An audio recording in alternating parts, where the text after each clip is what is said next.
compañeros y futuros aspirantes. Les está saludando Josué Larín.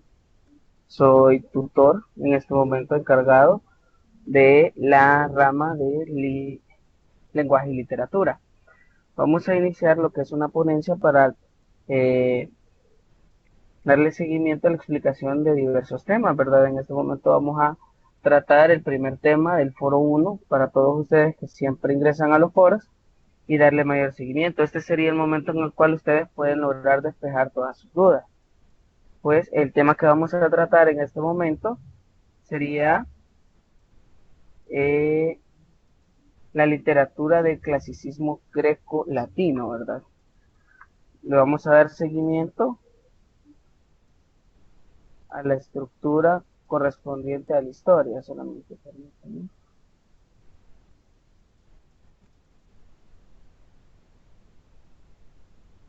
Ok, bueno, sí.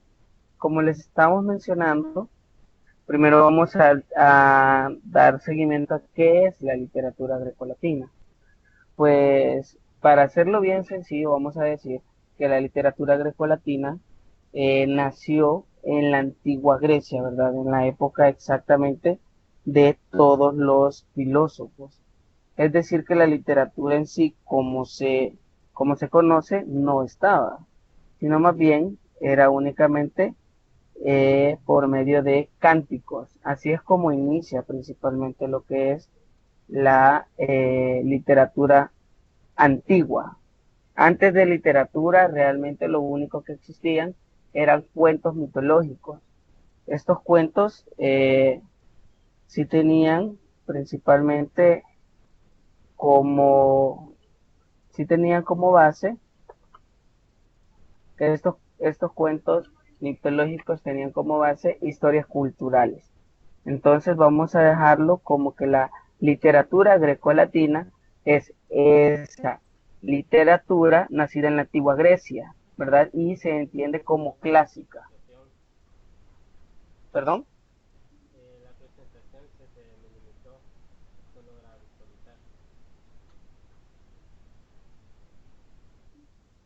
Perdón, el que no se logra visualizar. La diapositiva.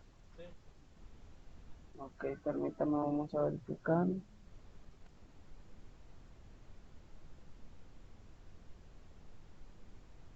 En este momento. Ok. Sí, como les estaba mencionando, la literatura grecolatina nace principalmente con cánticos, historias mitológicas sobre lo que era la antigua Grecia, es decir, toda la cultura griega se, se fue divagando o se fue extendiendo por toda la región de Grecia por medio de cánticos mitológicos. Y digo cánticos pues porque principalmente antes de ser literatura como tal, se entendía más bien como las reuniones en las plazas, ¿verdad? Ese es el inicio principalmente de la literatura. Ahora, se llama literatura grecolatina por, por la unión realmente, porque la literatura clásica griega nace como tal, como clásica griega, hablando principalmente de los cuentos heroicos, de los dioses y de algunas fábulas que se logran visualizar o que se logran comprender, pero esas las vamos a abordar un poco más adelante. Pero lo que quiero dejar en claro principalmente es que el término greco-latino se utiliza principalmente por el sitio de origen, es decir, Grecia principalmente es el origen de la literatura greco-latina, pero se le une la palabra latina porque tiene el indicio hacia Roma, es decir, Roma como el primer gran imperio en la antigüedad conquista Grecia y tiene a Atenas, que es la capital de Grecia, sumergida o la tiene esclavizada, pero más que esclavizada la utiliza para aprender de ellos. Cuando Roma llega a Grecia y se centra en Atenas, se da cuenta que realmente es una ciudad de cultura, no simplemente son salvajes a los que estaban conquistando. Entonces, de esa manera, los romanos logran aprender parte de lo que es la cultura, la cultura griega, y de ellos nacen también sus propios cuentos y sus propios cánticos. Entonces, para no dar mayor dilación, solamente mencionaríamos que la literatura greco-latina es toda aquella literatura creada en la antigua Grecia y en el periodo que le sigue, que es más bien el periodo romano, ¿verdad? Así lo estaríamos determinando. Igual, dice que la historia fueron los griegos quienes elaboraron toda una serie de cánones artísticos y filosóficos que fueron luego una gran parte imitadas por los romanos, y gracias al éxito político militar y se expandieron tanto temporalmente como a nivel territorial. Es lo que les estaba explicando, ¿verdad? Que los romanos, al ser un gran imperio que conquistó gran parte de Asia y gran parte de Europa, se extendió a sí mismo hacia otras culturas. Lo mismo de la literatura, no más bien la literatura, porque en ese momento tenemos que recordar que la literatura como tal no existía. Lo que realmente estaba existiendo era cuentos, cuentos, cánticos, coros. De esa manera era una literatura lírica, no era más bien una literatura escrita. Luego sí los filósofos fueron documentándolos, porque cada filósofo tenía una persona que se encargaba de documentar todo lo que ellos escribían. Entonces, para entender más bien de dónde es que nace o cuál es la esencia o la importancia de la literatura grecolatina, nos vamos a centrar principalmente en esta ocasión en Grecia, ya que las características de Grecia son las que son retomadas nuevamente por los romanos. Y los ponentes griegos principalmente fueron los que dieron el auge a este tipo de literatura. Entonces vamos a darle seguimiento, como les estaba mencionando.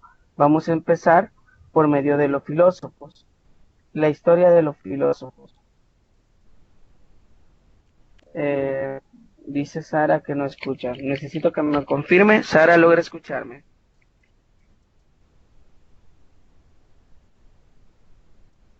Sara, ¿logra escucharme? Si me puede contestar, por favor. De esa manera continuaremos. Es importante que todos logren escuchar.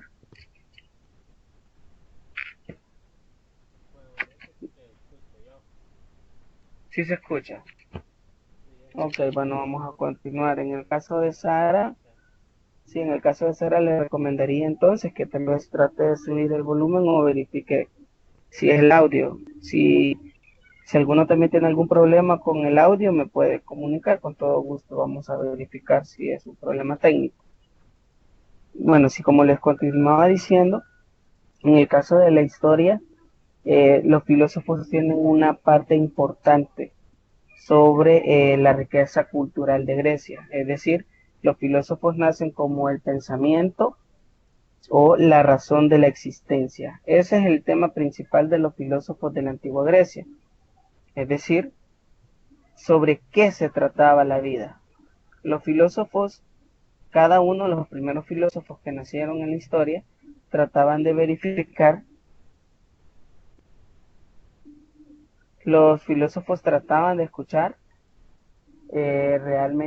los filósofos trataban de verificar cuál era el sentido de la vida. Los primeros filósofos decían de que la vida nacía por medio de elementos, es decir, por medio del fuego, el aire, el agua, la tierra. Todos estos filósofos fueron inclusive expandiendo su mente e indicaban, hubo uno que inclusive informó de que nosotros estábamos compuestos por átomos. Y en ese momento, o sea, el poder determinar que los átomos existían no se podía, era imposible, pues, pero él creía de que nosotros estábamos formados por medio de partículas diminutas, las cuales eran los átomos.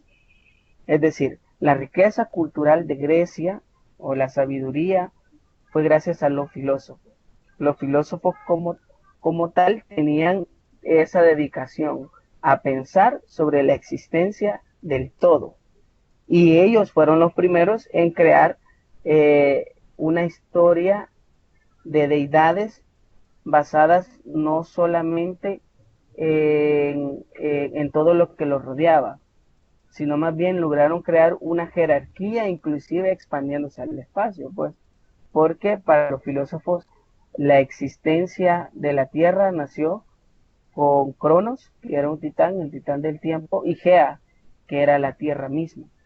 Entonces, desde que el tiempo empezó a correr, la Tierra empezó a tener vida en ella. Eso es como una parte introductoria sobre cómo era el pensamiento de los filósofos o la visión de los filósofos dentro del pensamiento ateniense de aquel entonces. Estamos hablando de 2000 años antes de Cristo aproximadamente. Luego vamos a seguir con el principal orador de toda la, o el orador más conocido de la literatura greco-latina. Principalmente de Grecia estamos hablando de Homero. Homero es uno de los grandes historiadores de los cuales sus historias aún en la actualidad se siguen escuchando. Él creó la obra de la Ilíada y la Odisea. Ambas giran en torno a la guerra de Troya, que fue la primera narración de sucesos sobre esa guerra. Bien, la guerra de Troya, como todos saben, se creó por medio de Helena de Troya, ¿verdad? Según cuenta la historia, fue Helena la que se escapa con París, ¿verdad? Y esta historia inclusive está relacionado a otra historia antes, que le antecede, el cual es el juicio de París, donde París es mandado a llamar por todas las diosas y cada una le estaba ofreciendo algún tipo de beneficio a cambio que él informara cuál de las diosas era mejor o cuál de todas las diosas era la más bella. Es decir, la diosa de la guerra le brindaba poder militar, la diosa de la sabiduría también le dijo que iba a ser el hombre más bello, más inteligente de todo el mundo. Y al final París se ve tentado por la decisión o por la propuesta de Afrodita, que le informa que si él escoge a Afrodita como la más bella diosa que existe, ella iba a tener a la mujer más bella de todas. Y es así como pues consigue obtener a Helena gracias a Afrodita y de esa manera es pues es la diosa de la sabiduría la que crea toda la guerra que se ve lidiada en Troya. Luego, esa es como la parte introductoria de la Iliada, ¿verdad? Es la historia donde eh, París tiene el juicio correspondiente a ver qué diosa es la más poderosa y la más bella, gana Afrodita, entonces se genera la discusión y empieza la guerra, donde los griegos tratan de dominar Troya, y creo que todos conocen, ¿verdad?, la historia del caballo de Troya, donde fue la única manera de penetrar las grandes murallas de Troya, ¿verdad?, por medio de un caballo donde adentro tenían una sorpresa. Luego se genera lo que es la Odisea, que si algunos se preguntan, por ejemplo, cuál sería la primera secuela de alguna película, pues, o de alguna historia, la Odisea lo sería, en todo caso, en la literatura grecolatina, ya que la Odisea ya cuenta la historia, la historia después de la Ilíada, es decir, después de la finalización de la guerra de Troya, se trata sobre Odiseo tratando de regresar nuevamente a su país, a su isla, a la isla de Itaca, ¿verdad? Pero se ve nuevamente en serios inconvenientes con respecto a los dioses. Es más, Odiseo fue el primer hombre en entrar al inframundo y salir vivo de él. Quería saber si ustedes hasta este momento tienen alguna pregunta.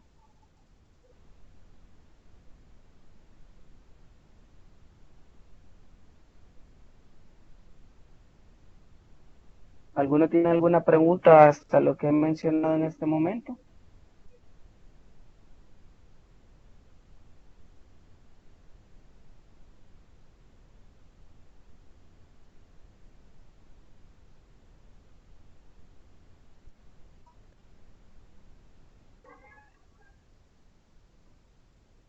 Nadie.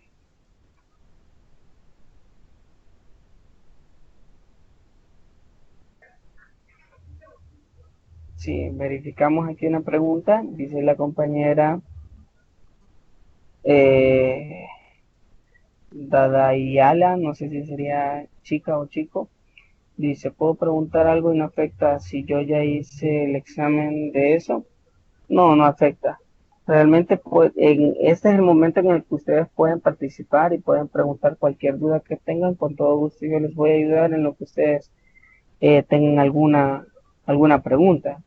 Entonces, si usted gusta, puede preguntar y yo seguiré avanzando con lo que es la ponencia y luego estamos resolviendo sus preguntas. Igual todos los que están conectados pueden de igual manera tratar de preguntar. Pregunten cualquier cuestión con respecto al tema y con gusto yo les estaré ayudando al finalizar la exposición. Bueno, continuando con Homero, algo que sí se me pasaba por alto era que en el caso de Homero se tiene como una hipótesis, la cual no está comprobada, pero a lo largo de la historia se ha tratado de descifrar si Homero era una sola persona o si en realidad era un personaje, porque se dice que Homero era un viajante, un nómada, en el cual iba contando sus historias de ciudad en ciudad. En este caso era en cada una de las polis, ¿verdad? Que llegaban de Grecia. Entonces él iba contando todas sus historias, iba narrándose y por los tiempos, por los siglos o por los años se fueron contando en tradición hasta que al final se lograron documentar. Lo que no se sabe realmente de Homero es si es una sola persona, porque hipotéticamente se cree que son tres personas, que igual no se sabe la identidad, pero que existieron tres Homeros, por así decirlo. Es decir, no fue una sola persona la que logró propagar toda la información o todas las historias míticas que este contaba, sino más bien eran tres personas las que iban propagando toda la información por medio de todas las polis. Y es así en algún momento, en algún punto de la historia, donde la escritura ya se ha desarrollado y todo esto queda plasmado en la escritura. En ese momento, sí, los filósofos sí tenían personas encargadas de escribir todo lo que ellos hablaban, ¿verdad? Es más, Platón es uno de los que más escribía todas las historias o toda la sabiduría de la cual relataba siempre Sócrates, ¿verdad? Porque Platón sí era un estudiante de Sócrates. Él sí se tiene entendido que era el único que sí documentaba todo lo que Sócrates hablaba. Entonces sí se sabe que para el tiempo de Homero sí existía la escritura. Lo que sí no era muy usual era que la literatura se detallara tanto en papel, sino más bien que se llevaba de plaza en plaza. Y en algunos momentos se lograba hasta interpretar es pues de la literatura grecolatina clásica, donde nace de igual manera el teatro con las fiestas a Dionisio. Bueno, continuando, damos apertura a lo que es la literatura clásica en sí, como les mencionaba. Se informa que la literatura clásica se considera aquella escritura en griego antiguo o en latín, ya que recuerden que el latín era el idioma de los romanos, ¿verdad? Los cuales dice de que forman parte del canon oriental, es decir, son parte de la cultura, son parte del arraigo nacional de ellos. Y este tipo de literatura se ve reflejado en todo lo que nosotros conocemos como literatura contemporánea, es decir, la literatura moderna ha abarcado desde la literatura antigua, clásica, a la moderna, a la contemporánea, porque la literatura clásica es como la base fundamental, ya sea del dramaturgo, del barroco, ya sea del romanticismo, del realismo, todas estas figuras que se conocen después, o los poemas líricos, nacen principalmente en Grecia, ¿verdad? Eso es, sí, muy importante darlo a conocer. Bueno, continuando. Vamos a abarcar lo que son las características de la literatura clásica. Estas características sí puede que estén arraigadas en otras características de otras figuras que vamos a observar más adelante, pero principalmente he considerado yo que estas son las más representativas, ¿verdad? Principalmente, la primera característica indica que representaba el ideal de la belleza, la perfección, que los grandes hombres de la época buscaban constantemente. Aunque uno no lo crea, en la actualidad la belleza se ve representada por las mujeres, ¿verdad? Es decir, cuando uno habla sobre belleza, se indica principalmente a la mujer como representación de la belleza. Sin embargo, en el caso de Grecia, la belleza no era como era en la actualidad. Sí, las mujeres formaban parte de la belleza, pero la perfección se denotaba en el hombre. Es decir, los griegos creían que el hombre era parte de la perfección y la belleza de la naturaleza, ya que el hombre era la persona a la cual se le atribuía la fuerza, la inteligencia y la belleza al mismo momento, mientras que las mujeres solo tenían la belleza, ¿verdad? Tácticamente solo eran la belleza y tenían el don de la vida. Así lo creían los filósofos de aquel entonces. Y eso se da más a notar con una obra de Sócrates, la cual es la Oda al Amor, donde sí, entre ellos mismos indicaban, era una conversación entre todos sus amigos los filósofos, una fiesta, donde ellos daban explicaciones de por qué el hombre era el ser más perfecto, ¿verdad? Y el ser más bello. Entonces, la característica literaria de la característica de la literatura clásica principalmente es la belleza y la perfección del hombre. Es decir, si se dan cuenta, es el hombre, ¿verdad? Es el hombre parte de la cultura en ese momento como la persona que domina políticamente, estratégicamente, porque habla demasiado sobre guerras y asimismo de una manera sabia, ¿verdad? Porque la representación de la sabiduría siempre se dio a denotar en el caso del hombre. Asimismo, no podemos dejar de lado a la mujer, ya que cuando nace la literatura heroica, siempre englobada dentro de la literatura clásica, se nos da un mayor conocimiento, una mayor apertura con respecto a los dioses. Y es donde la belleza se aparta del hombre y se le genera una participación a la mujer. Es decir, Afrodita se vuelve la representación de la belleza, la mujer. Y de igual forma, la visión antigua de la belleza era muy diferente, ya que la belleza en la antigüedad eran mujeres corpulentas, ¿verdad? Es decir, en buen salvadoreño serían mujeres algo rellenitas, sí, mujeres voluptuosas, no principalmente mujeres delgadas, como nosotros tenemos la representación de la belleza en este momento. Continuando, dice que la cultura tiene una explicación diferente sobre el origen del mundo y del hombre. Los griegos la representaban a partir de bellísimos mitos. Bien, la cultura, como todos saben, todas las culturas antiguas principalmente tienen como base la formación y la creación del mundo. Entonces, en el caso de los griegos, en el caso de la literatura clásica, los griegos daban cabida a un orden jerárquico de dioses. Las deidades no eran únicas, sino eran grandes deidades, es decir, existía infinidad de deidades, una representaba cada evento que los griegos no podrían comprender, como por ejemplo el sol, la luna, el mar, el aire, los relámpagos. Los dioses eran representaciones de esas fuerzas de la naturaleza y asimismo de la creación. En el caso, en el caso de la creación de los griegos, eh, nace de los titanes, ¿verdad?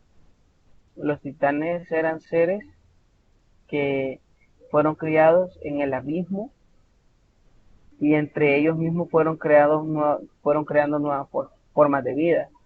En ese momento el destino siempre fue parte de ellos, es decir, que ellos creían de que cada persona que nacía, o en este caso cada titán que nacía, tenía una función específica a seguir. Entonces, el titán que creó todo, o el que le dio apertura, o el abuelo de los humanos, digámoslo en este caso, fue Cronos, ¿verdad? Ya que Cronos es el padre de Zeus. Y al saber una profecía en la cual uno de sus hijos los destronaría, se comió a los tres principales hijos de Cronos, los cuales eran Zeus, Ares, Hades, perdón, no Ares, Hades y Poseidón, que era relativamente el dios del trueno, el dios del inframundo y el dios del mar. Pero en ese entonces no eran conocidos de esa manera.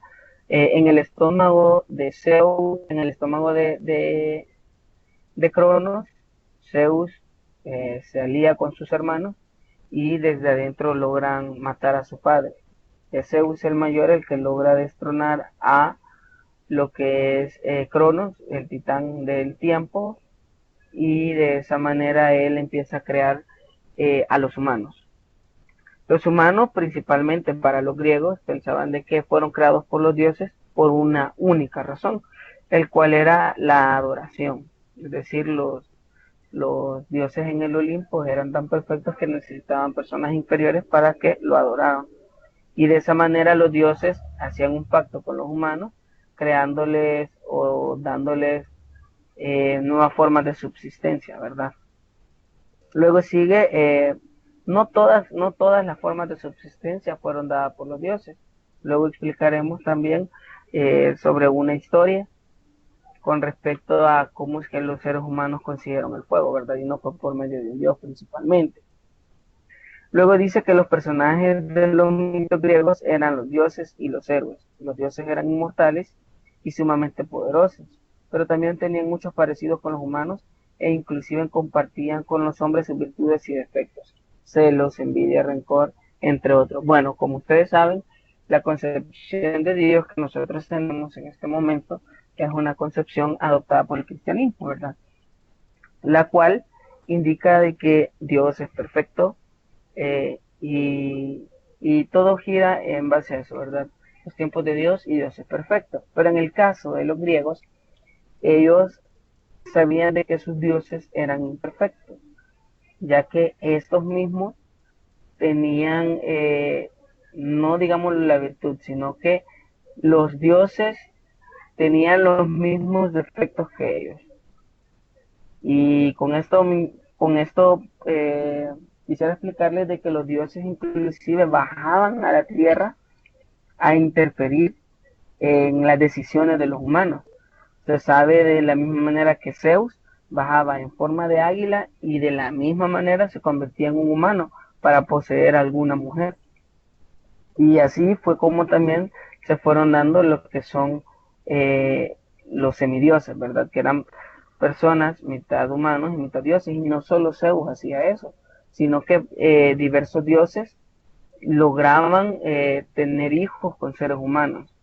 Es decir, de que los dioses griegos sí tenían un rango superior, pero de la misma manera amaban, sufrían, odiaban como los seres humanos. Esa manera de explicar la literatura o de redactar eso, era como determinar de que los humanos tenían algunos errores y ellos se centraban como parte del todo, ya que los dioses griegos obviamente eran una visión de lo que los seres humanos eran en ese momento, ¿verdad? Con hambre de poder, con celos, con envidia, con rencor, con amor, con odio. Todos esos sentimientos los experimentaban también los dioses. Esa es parte de una de las características de la literatura clásica. Luego continúa informando que desde que la literatura se caracterizaba por ser netamente oral, era lo que les mencionaba, ¿verdad? De que en este momento, en este punto de la historia, la literatura como tal no era escrita, sino más bien era oral. Además se consideraba la piedra angular de la literatura universal. Como les mencionaba, la literatura clásica es la base de todas las literaturas que nosotros conocemos en este momento, o de las figuras literarias, como ustedes pueden informar, como pueden percibirlo. Asimismo dice que los griegos consideraron gran importancia a la literatura y al teatro. Bien, cerrando con el punto de la literatura clásica, y vamos a retomarlo por la dilación que hemos tenido, sería principalmente que la literatura clásica se centraba en la belleza y la perfección de los seres humanos, que su base principal era la explicación del mundo, ¿verdad? O como los griegos veían al mundo, que los personajes principales en todo caso eran los hombres y los dioses, y asimismo que era netamente oral. La literatura en este momento se desarrollaba en plazas a través de las polis, y estas se propagaban por otras personas que las contaban y iban a otras regiones, y así era eh, iba como se iba proporcionando lo que o se iba diluyendo la literatura por medio de toda Grecia. Y luego, para mencionar un poco de lo que es latina, podemos mencionar que toda esta literatura se fue propagando y ya se tenía como seña cultural antes de que los romanos invadieran a Grecia, y luego son los romanos los que retoman esta cultura, digámoslo así, de informar o de expresar la literatura de manera oral, y ellos, al ser conquistadores también de Asia y de Europa, es como llega también estas figuras a toda Europa, y ya sabemos luego en el siglo nuevo, con la Tierra Nueva, que es el descubrimiento de América, todas estas figuras literarias llegan también hacia nosotros, ¿verdad? O hacia nuestros antepasados. En este punto estamos finalizando con lo que es la literatura clásica, y quisiera saber si ustedes tienen alguna pregunta o algún comentario. En este momento podemos ayudar con alguna pregunta, cualquier pregunta que se les ocurra. Bueno, vamos a continuar entonces. Continuando con el tema, sería la literatura épica clásica. Bien, la literatura clásica lo vamos a tomar como un todo, como un género completo, ¿verdad? La literatura clásica es como el meollo principal del clasicismo grecolatino. De ello se desprenden diversas ramas, y una de ellas, y quizás la más conocida, o la segunda más conocida, porque la primera sería la tragedia, es la literatura épica clásica, ¿verdad? Dice que la literatura épica clásica es un género literario en el cual el autor presenta de forma objetiva hechos legendarios o ficticios, desarrollados en un tiempo y espacio determinado. El autor usa como forma de expresión habitual la narración. Como les menciono en este momento, no está la escritura como tal, sino más bien hechos narrados, ¿verdad? Y siempre son de manera oral, aunque puede darse también la descripción y el diálogo. En algunos casos la épica no es escrita, sino más bien contada oralmente por los rapsodas. Los rapsodas son esas personas que les mencionaba, ¿verdad? Que se, eh, que se iban a diversas plazas a contar las historias épicas. Bien. La literatura épica clásica, como se les menciona, son todas aquellas historias en las cuales siempre tiene que verse un héroe. Principalmente es eso, es el héroe y la historia que se difumina en medio del héroe. El héroe es el principal, y serían las hazañas que el héroe está realizando. Principalmente la foto que pueden ver a la derecha, o la imagen que ustedes pueden ver a la derecha, hace representación a Hércules luchando contra una bestia de 6 cabezas. Es decir, es la hazaña de Hércules. Las características de la literatura épica clásica. Bien, la primera característica dice de que narra las grandes hazañas del pasado, y esta lírica es cantada, ¿verdad? Expresa sentimientos y emociones del ser humano: el amor, el placer, los placeres del vino, el trabajo, la amistad, el agradecimiento a los dioses y la celebración de los atletas. Si se dan cuenta, en esta es en estas características o esta literatura épica, Principalmente no se habla ya de la creación del ser humano o del ser humano como centro de sí, sino más bien las hazañas que los seres humanos podrían hacer luchando inclusive en contra de los dioses. Pero principalmente la épica no es una lucha constante con los dioses, sino más bien una lucha constante con los sentimientos, con el amor, con los placeres, con el trabajo, con la amistad. Y el agradecimiento de los dioses se ve reflejado a través de esta literatura, ya que era precisamente en la celebración de Dionisio, que era el dios del vino, donde se creaban o donde se le daba seguimiento a estas grandes narraciones. Es decir, en esos festejos se acostumbraba ya de manera cultural a relatar una historia épica, ya sea de un héroe de Odiseo, de Hércules, de Aquiles, que Aquiles fue la principal figura heroica de los griegos. Y si ustedes recuerdan, pues Aquiles, Odiseo, fueron ya creados por lo que era Homero. Es decir, Homero los crea y luego se cree que es clásica, pero en realidad tiene su auge o su apogeo en la épica clásica, porque es en los festejos de los dioses donde sus historias tuvieron mayor auge. Luego dice que otros mitos eran protagonizados por los llamados héroes, hombres que tenían cualidades extraordinarias por ser hijos de dioses inmortales. Es como les mencionaba, la mayoría de los semidioses se entendía que sí eran héroes. Y luego se tiene como característica, o más bien una pequeña división, lo que es la épica heroica, que son poemas compuestos de manera oral o escrita, y la épica cultural, que son redactadas en latín o romano. Es decir, que se divide, esta sí hace la división de lo greco-latino, donde informa que la épica heroica sí se hacía por medio de cánticos a través de las festividades, ¿verdad? Y era griega. Y en este caso, la épica cultural ya era escrita, es decir, siglos después, por lo que es la colonización de Roma en Grecia, ¿verdad? Entonces ya se redactan ya las historias culturales, donde ya están hablando principalmente de héroes, pero ya no son los mismos dioses. Los dioses griegos y los dioses romanos son semejantes porque los romanos adaptaron o adoptaron uno que otro dios griego y le cambió el nombre, ¿verdad? El caso más conocido tal vez puede ser el dios del mar, que es Poseidón, pero en el caso griego, en el caso romano, el dios del mar fue adaptado por el nombre de Neptuno, ¿verdad? Que ya es también el mismo nombre que se le da a un planeta.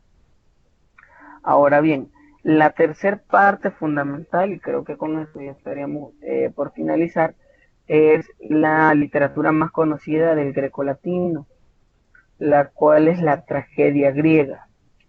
Pues dice que la tragedia griega es un género teatral originario de la antigua Grecia, inspirado en los mitos y representaciones sagrados que se hacían en la ciudad de Grecia, perdón, y Anatolía.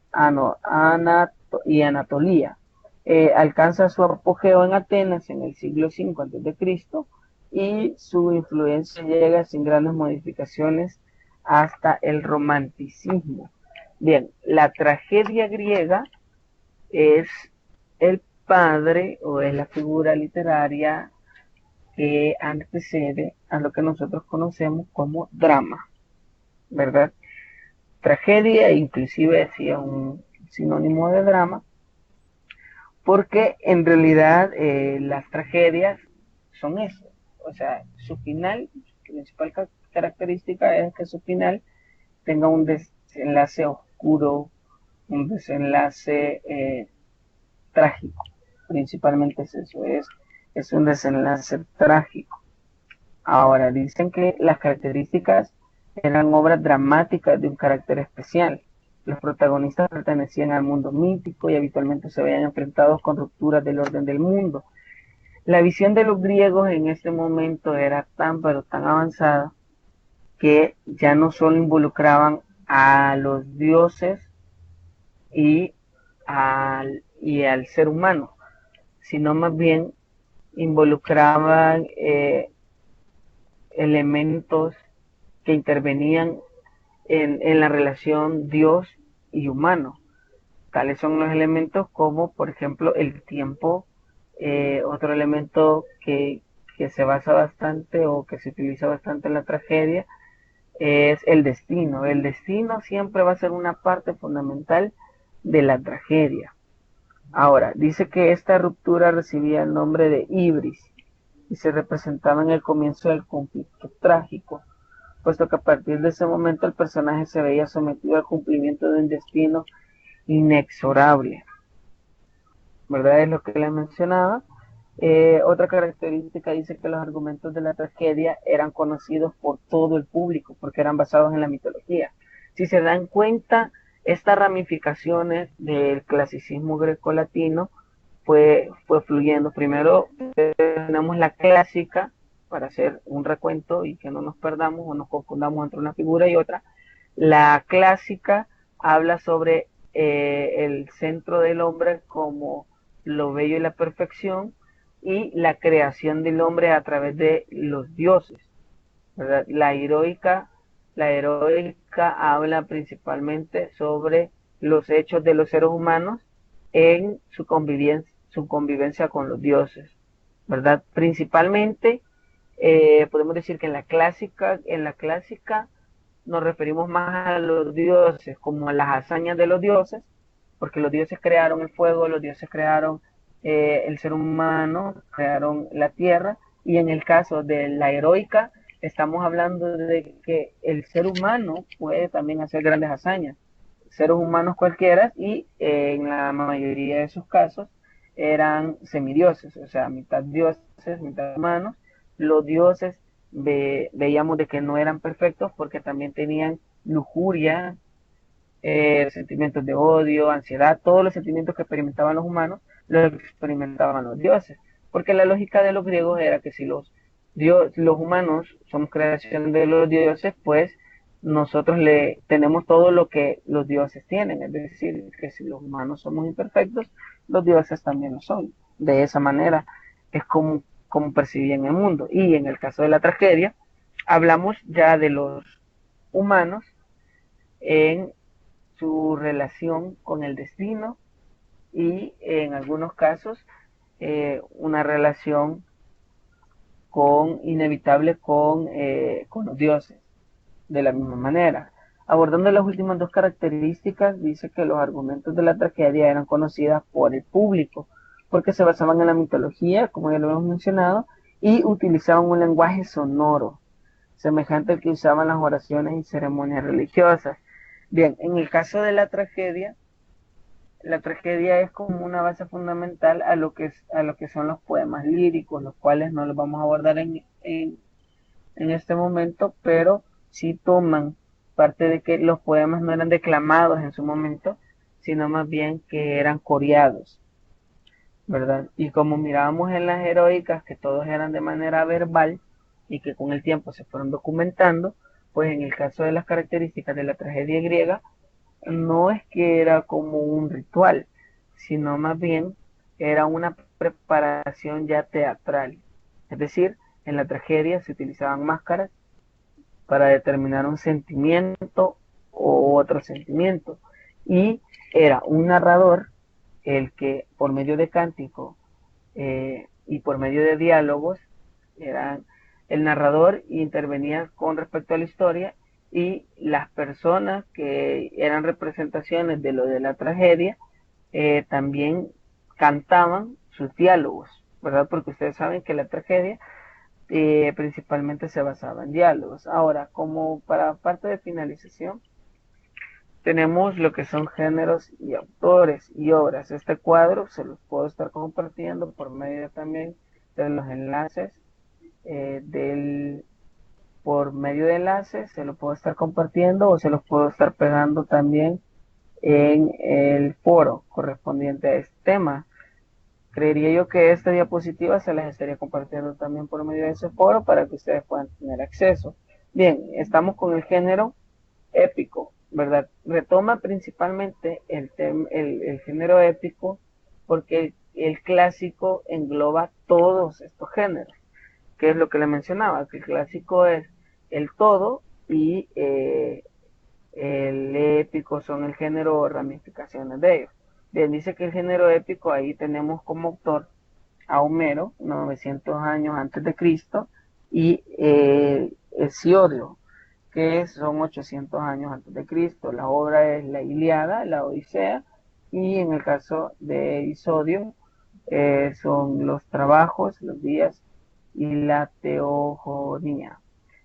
En el caso de la Ilíada y la Odisea ya explicamos más o menos sobre en parte qué se llevaba.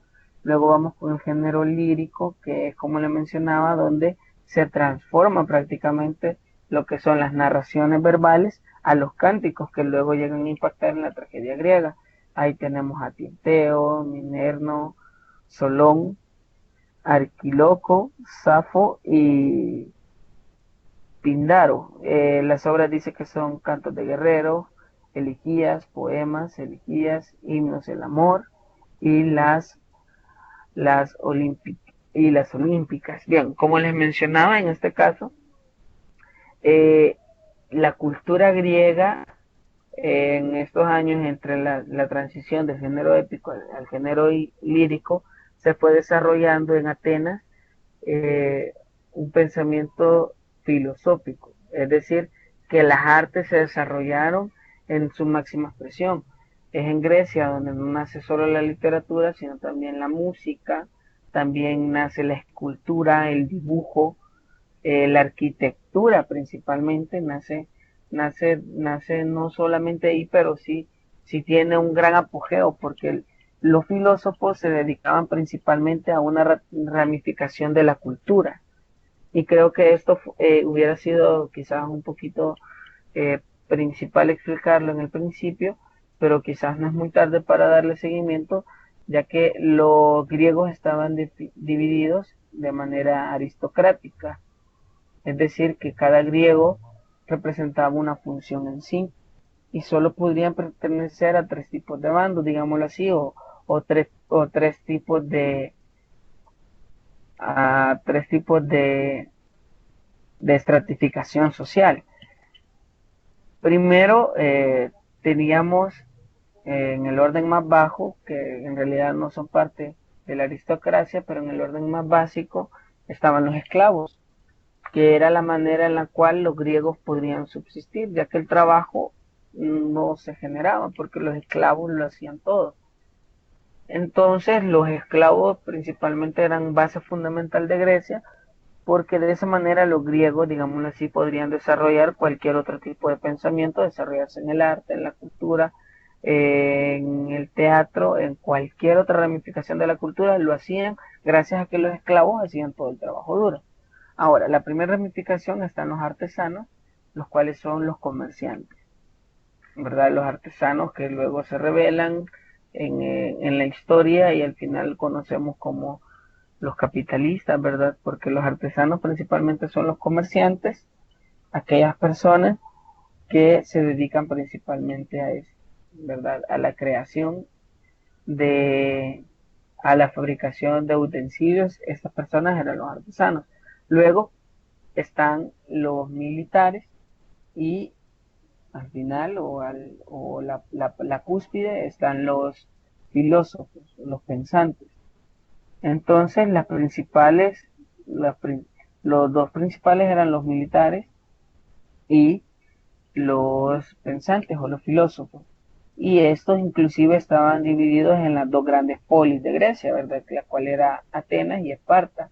Esparta se dedicaba a criar guerreros y en el caso de Atenas creaba filósofos, ¿verdad? Grandes pensantes. Es por lo cual que Roma quedó fascinado en el momento de invadir a Grecia.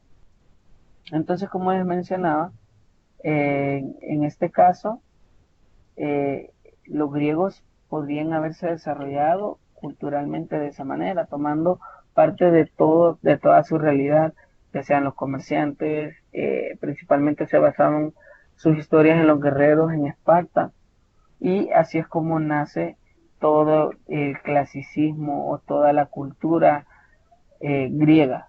Luego sigue en el caso el género dramático, que es la tragedia o la comedia, la tragicomedia, y tenemos a Esquilo, Sófocles, Eurípides, Aristófanes y Menandro, ¿verdad? Y las obras son La Ortesiada, Edipo Rey, Medesa, Las Nubes, Pitrópotes. Nosotros principalmente, o aquí en El Salvador, en el plan de estudio, ustedes creo que lo que leyeron fue las tres principales tragedias que se leen, que es Electra, Edipo Rey y este Prometeo encadenado, ¿verdad?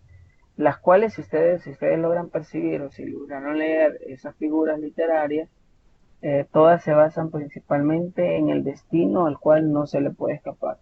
En el caso de Edipo, por tratar de huir de su destino, principalmente él tenía lo que es una profecía dictada por el oráculo de, bueno, se me dio el nombre de la región, pero igual era un oráculo el que le había dictado lo que era su profecía, donde él iba a matar a su padre y se iba a casar con su madre.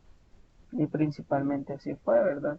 Él siendo un huérfano y siendo adoptado, por huir de su destino, se casó con su verdadera madre, que era una reina, él se convirtió en rey y mató a su padre para convertirse en rey. Al saber esto, pues Edipo se saca los ojos y camina errante por la tierra hasta el hecho de su muerte. Luego, en el caso de Prometeo encadenado, se ve el destino en base a de que él fue el culpable de darle el fuego a los seres humanos, por eso Zeus lo tenía aprisionado y todas las noches o todas las tardes el águila de Zeus le comía el hígado para que en la mañana le volvieran a hacer a modo de tortura. ¿Dónde está el destino involucrado aquí? Pues Prometeo sabía quién iba a ser el destronador de Zeus. Eso era todo. Si él hubiera mencionado a Zeus cuál era su destino, eh, Zeus probablemente hubiera dejado libre a Prometeo, pero Prometeo no quería eso.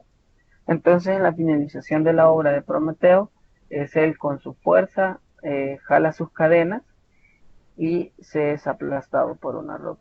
En este caso, esa imagen es la representación de Prometeo encadenado y la siguiente es la representación de Edipo Rey, en el cual sí se saca sus ojos.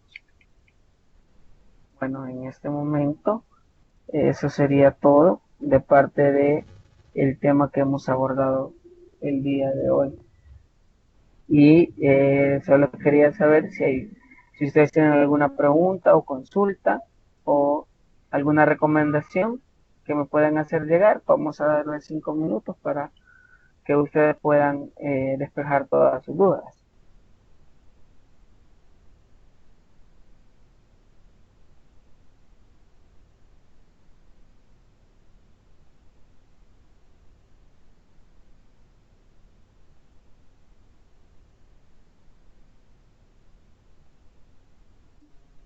De ahorita, de abajo.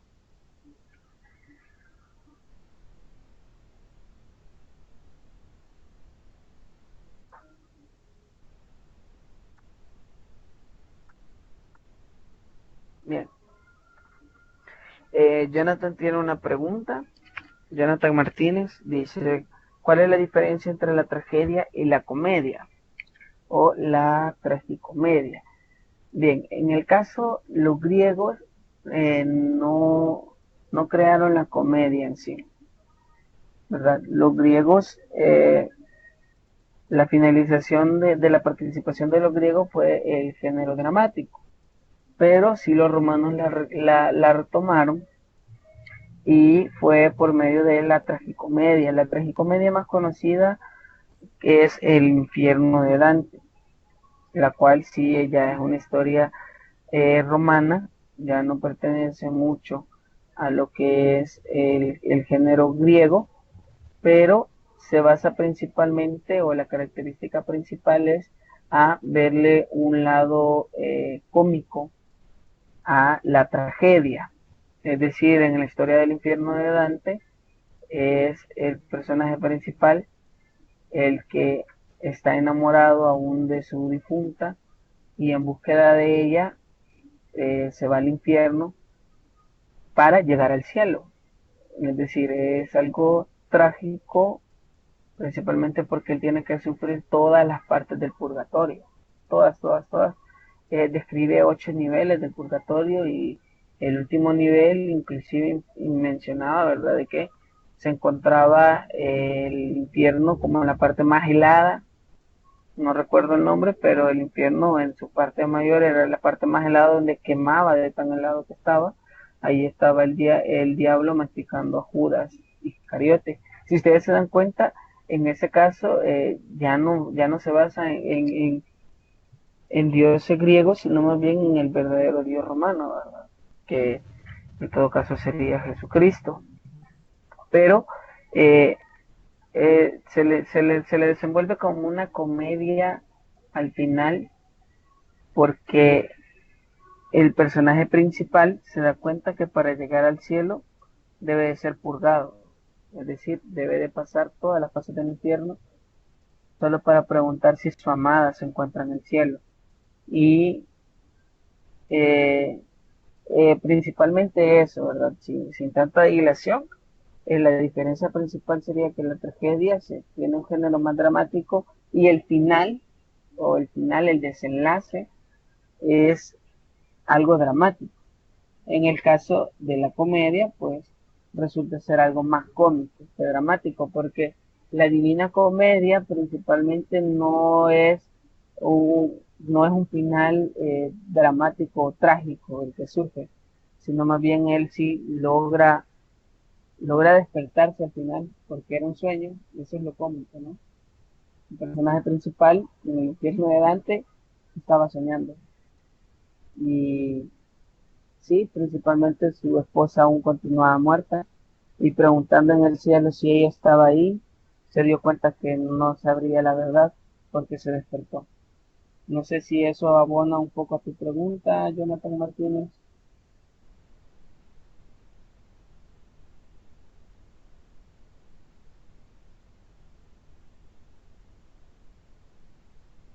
Ok, bueno, entonces en este caso, no sé si tienen alguna otra pregunta o usted, coordinador, me indica.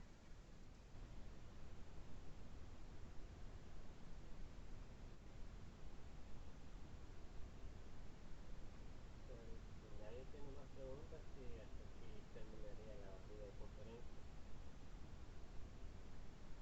Ok, bueno, entonces en este caso, sí, se me indica ya finalizaríamos con esta videoconferencia. Ha sido un gusto a ustedes que han estado desde el principio hasta el final con la ponencia y bueno, a los aspirantes, solamente mencionarles que sí, traten de estudiar lo más que puedan, que ingresen a los cursos, que ingresen siempre a, a- que ingresen al aula donde se desarrolla, donde se les está compartiendo material.